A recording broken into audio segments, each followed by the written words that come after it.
awesome would it be to have the Federal Department of Education in your corner when asking the school to do something they haven't done before? Today I'll share with you an important letter from the Federal Department of Education that you'll want to keep in the back pocket. Last week, the Art of Advocacy show was about understanding what our kids are communicating through their behavior. We looked at the 5 basic needs we all have: survival, love and belonging, freedom, fun, and power. We also talked about how critical it is for everyone who works with your child to take the time to listen to the message your child is sending through their behavior and the importance of your child's needs being met in appropriate ways.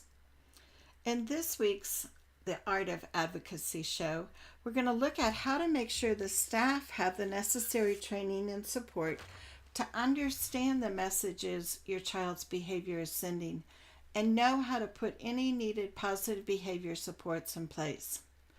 Now, we know just because positive behavior supports can be written in your child's IEP, it doesn't necessarily mean everyone will know how to put those supports in place with fidelity.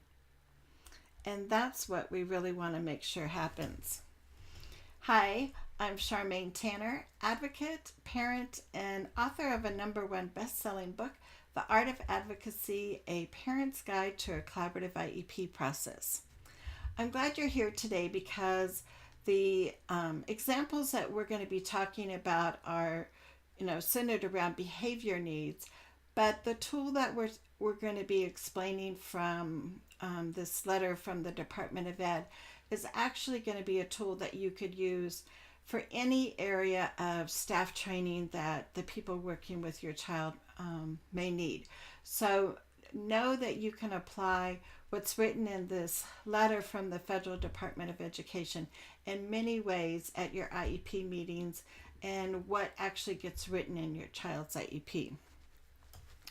So we have this cute little picture here of Kermit the Frog, and he says, perhaps his behavior has not changed because your behavior has not changed. But that's none of my business.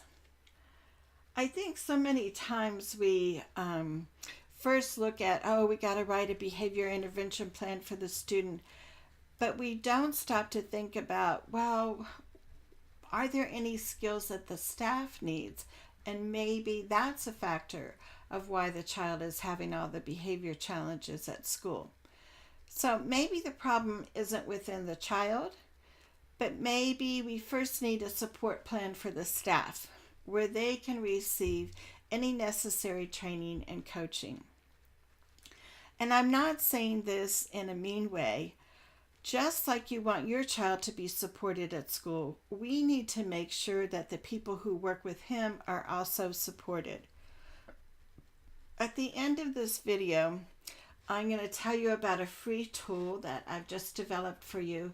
And this is a tool that you could use in a variety of ways, either with emails or verbal conversation you're having with staff. So make sure that you stay to the end of the video to hear about that. So we're going to be looking just for a minute about staff needs, because I think we often think about IEPs as these are things that get written in this document to support a child, when in fact the federal regulations talk about even people who work with your child, if they need some additional training, that can also be written in your child's IEP. And this isn't meant to be a judgment. We can't expect all teachers and paraeducators to know every behavior strategy and every instructional strategy that they could use and that would be appropriate for an individual student. So we want to make sure that there's caution and that you're not throwing this up in the teacher's face. Well, if you had better training, maybe things would be going better. That's not going to earn you any collaboration points, and it can really end up hurting your child. Just like we don't want our children to be judged because of their needs, we don't want staff to feel less capable because they might need some additional training and or coaching. If you think about it, most adults in the work world do receive periodic training at their business, and this isn't seen as negative, but an important part of staff development or professional development. Well, parents will ask me, well, where do we write, this staff training and coaching in my child's IEP?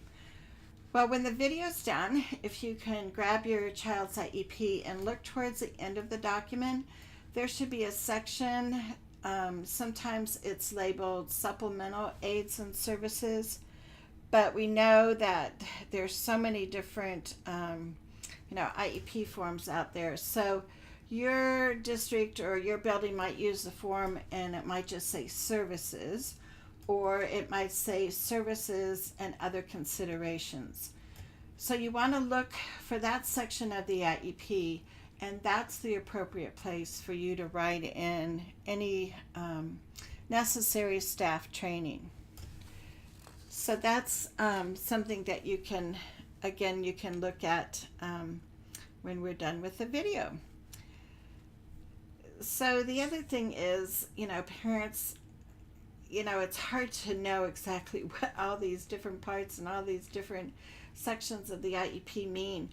But the Supplemental Aids and Services is really about any kinds of additional aids, devices, services that your child needs to make sure that he's going to make progress on his IEP goals, that he can participate in general ed classes and extracurricular activities, and to make sure that the supports and services are brought to him in that least restrictive environment.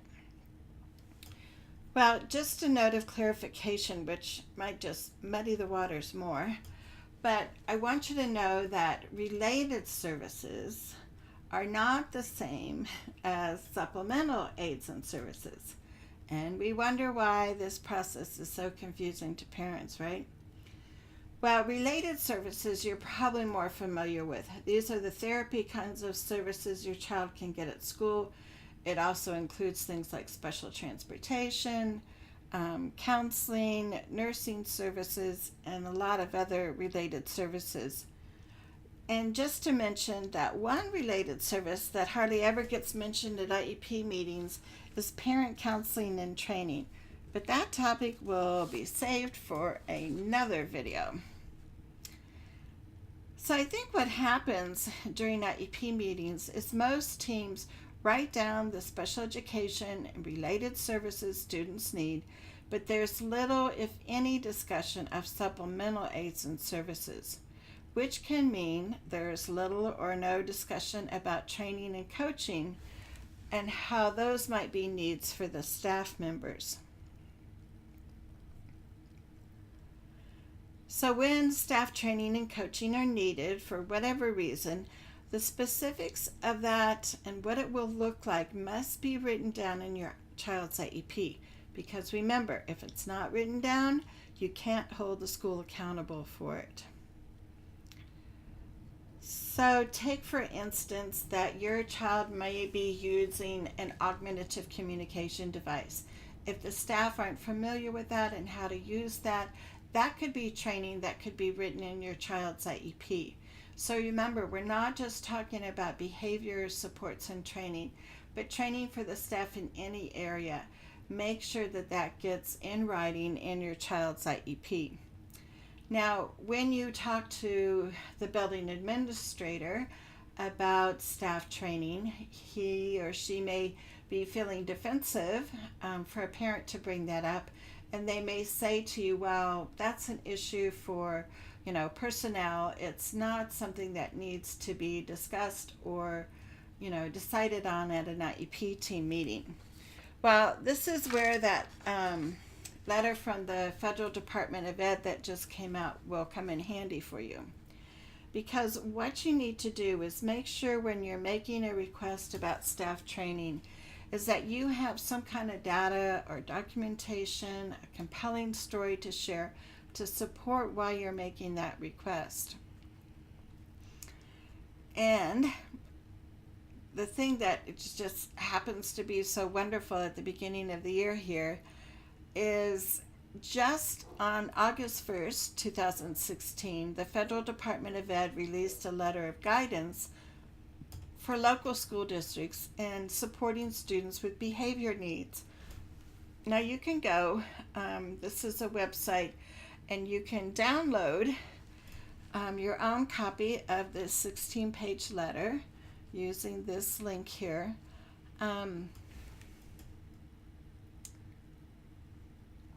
And because I know that not everyone's as much of a special ed nerd as I am, the thought of reading a 16-page letter from the Federal Department of Ed might not be something that's high on your to-do list. So at least look at the bottom of page 7 of this letter and read what's written about supports for school personnel. Now, chances are there are not any supports for the staff written in your child's IEP.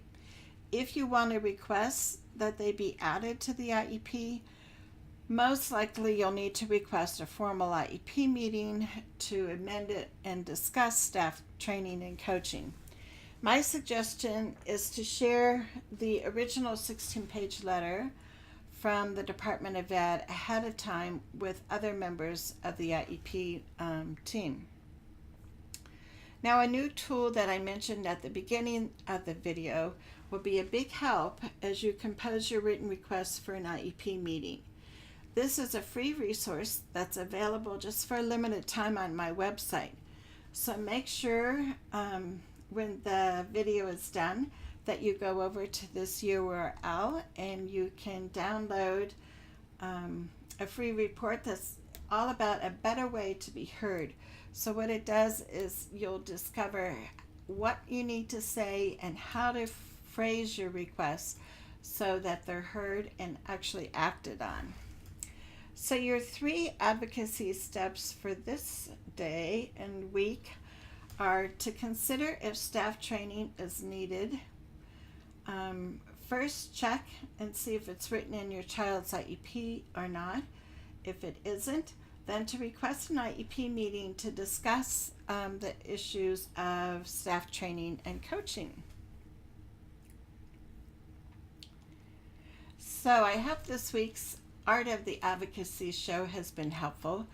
I think when we work together, we can make sure that your child's strengths are built on, that he's actively participating and being successful in the general education classroom, and we're making sure any supports or services are brought to him so he can be successful at school.